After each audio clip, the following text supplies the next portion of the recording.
Brigade Al-Qassam, sayap militer Hamas merilis sebuah rekaman yang menunjukkan pasukannya memproduksi senapan sniper anti-material Goal. Al-Qassam juga menyematkan pesan teror dengan menyebut akan terus membunuh pasukan Israel dengan senapan sniper produksi lokalnya.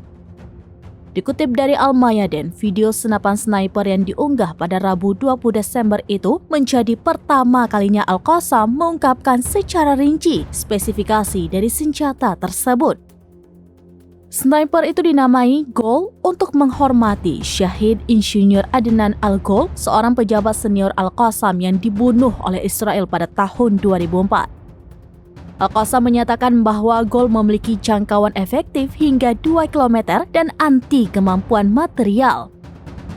Versi terbaru dari senapan tersebut, peluru yang ditembakkan ke sasaran baja akan menembus sasaran dan meledak saat terjadi benturan. Selain itu, sniper tersebut memiliki peluru yang mirip dengan Steyr HS-50 senapan.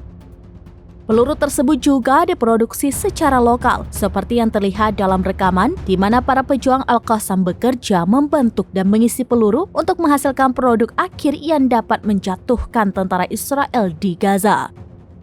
Selubung peluru itu pun bertuliskan Qassam 12.7, kemudian terdapat pula tulisan Qassami Goal Sniper Rifle.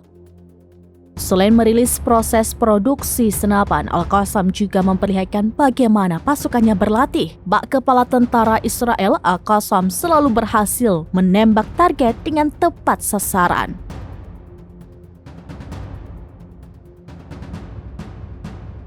Download Tribun X sekarang, menghadirkan lokal menjadi Indonesia.